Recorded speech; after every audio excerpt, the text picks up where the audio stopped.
బేకూఫ్ సలహాలు చెప్తున్నాయన.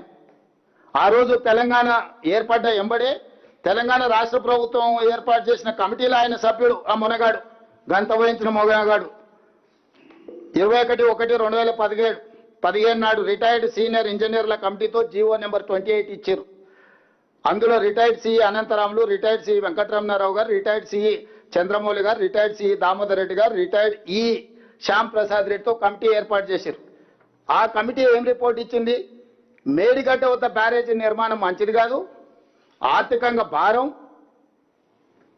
భారమే కాకుండా దీన్ని ఇక్కడ కడితే చాలా నష్టం జరుగుద్ది. మీరు ఒకవేళ తుమ్మిడియేటి నుంచి తరలించాలంటే ప్రాణహిత నదిపై వేమనపల్లి వద్ద బ్యారేజీ నిర్మించాలని చెప్పింది కూడా వీళ్ళే.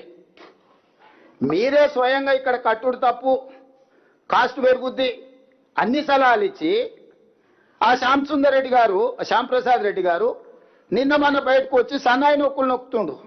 ఎందుకంటే చెర్లపల్లి జైలుకు పంపలే కదా. చెర్లపల్లి జైలుకు పంపిస్తే తెలిసి ఉండేది అప్పుడు చేసిన తప్పులేందో, వాళ్ళ బాసులు చేసిన అప్పులేందో. ఇవాళ ఇట్లాంటి దుర్మార్గులను ముందల పెట్టుకొని ముసుగు తొడుక్కొని ఈ కిలాడి కమిటీ మా మీద ఒత్తిడి తెచ్చి ప్రజల ముందల మమ్మల్ని దోషులుగా నిలబెట్టాలనే ప్రయత్నం చేస్తుండ్రు. అందుకోసమని నేను ఈరోజు సూటిగా ఈటల రాజేందర్ గారికి నేను విజ్ఞప్తి చేయదలుచుకున్నా. ఈ కిలాడి కమిటీలు ఆయన కొత్తగా చేరేండు, సరే పాత పాపం కొంతనే గడుక్కుందాం అనేవాళ్ళు మరి రాజేందర్ గారు ప్రయత్నం చేస్తున్నారో తెలియదు. ఎందుకంటే ఆనాడు వారి భాగస్వామ్యం ఉందని ఘోష్ కమిషనే వారిని పిలిచింది, విచారించింది, ఇవన్నీ చేసి దాని కింద నేను 2 అంశాలను నేను ఈరోజు ప్రస్తావించదలుచుకున్నా. ఒకటి, రాష్ట్ర ప్రభుత్వం ముందలు ఉన్నది 2 కమిటీలు, ఒకటి ఎన్డీఎస్ఏ కమిటీ, 2 కిలాడి కమిటీ. ఈ రాష్ట్ర ప్రభుత్వం ఎన్డీఎస్ఏ కమిటీ సూచనల్ని తూచా తప్పకుండా పాటించాలని నిర్ణయం తీసుకున్నది. దీంట్లో రెండో వాదనకి తావు లేదు.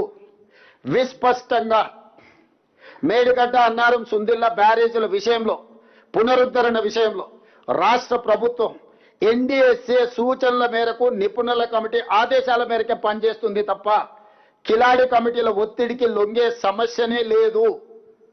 ప్రొవైడెడ్ ఈటల రాజేందర్ గారు నేతృత్వం వహించి ఈ కిలాడీల కమిటీని తీసుకెళ్లి ఎన్డీఎస్ఏ చైర్మన్ని జలశక్తి మినిస్టర్తో కలిసి ఈ అర్ధాంతరంగా అత్యవసరంగా నీళ్లు ఎత్తిపోయడానికి ఎన్డీఎస్ఏ కమిటీ నుంచి నిపుణులను తీసుకొచ్చి వాళ్ళ పర్యవేక్షణలో ఎత్తండి.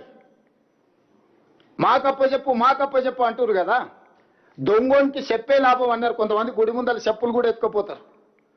మామ అల్లులు అంతకంటే అతనికంటే గనుడు ఆచంట మల్లన్న అని మామ గుడిని మింగితే అల్లుడు గుడిలో ఉన్న లింగాన్ని కూడా మింగే రకం చూసినాం. ఇవాళ 5 ఏళ్ళు మంత్రి ఉన్నాయనను సంవత్సరం మంత్రి ఇయ్యలే, సంవత్సరం మంత్రి ఇచ్చినా కూడా సాగునీటి పారుదల శాఖ ఇవ్వలే. నీ మామనే నిన్ను నమ్మలేదు. నువ్వు ఎంత కేటుగానువో, కమిషన్లో ఎంత అదనంగా వసూలు చేసినావో తెలిసి ఆయన లక్కీ నెంబర్ 6% ఆయనదైతే నా లక్కీ నెంబర్ 3% అని ఈయన వసూలు చేసిండు. బావకు 3 ఇస్తే మరి నాకు 1 అని ఉండాలి కానీ కొడుకు 1 వసూలు చేసిండు. మొత్తం కలిసి 10% ముక్కి బెక్కి బొక్కిన సంగతి నీ మామకి తెలిసే కదా నిన్ను దూరంగా పెట్టింది. సంవత్సరం నీకు మంత్రి ఇయ్యలేదు, ఆ తర్వాత ఇంకేదో ఇచ్చిండు. ఇప్పుడు వచ్చేసి మమ్మల్ని అడుగుతుండు నాకు ఇచ్చేసే శాఖ అని.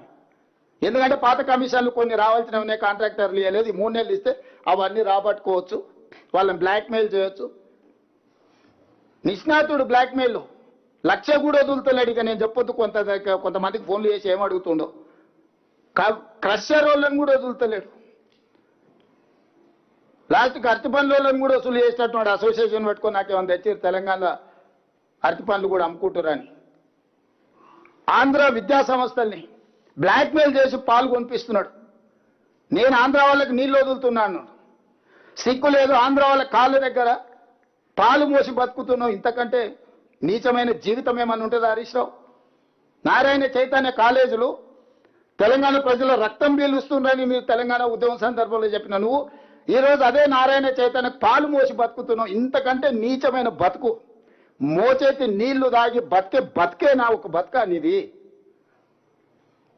నువ్వు వచ్చి మమ్మల్ని మా మీద ఆరోపణలు. అందుకే ఈటల రాజేందర్ గారు చెప్తాను, ఇష్టం నువ్వు ఎవరితోనే అనుడు. పెద్దలు వెనకటి చెప్పారు, మంచోని 10 ఇచ్చి తెచ్చుకోవాలి, దుర్మార్గులను 10 ఇచ్చి వదిలించుకోవాలని. కానీ రాజేందర్ ఏందో మరి పాత సోపతికే పోతున్నాడు మళ్ళా. అందుకే రాజేందర్ చెప్తున్నా, మీ కిలాడి కమిటీని తీసుకొని వెళ్ళు, జలశక్తి మినిస్టర్ దగ్గర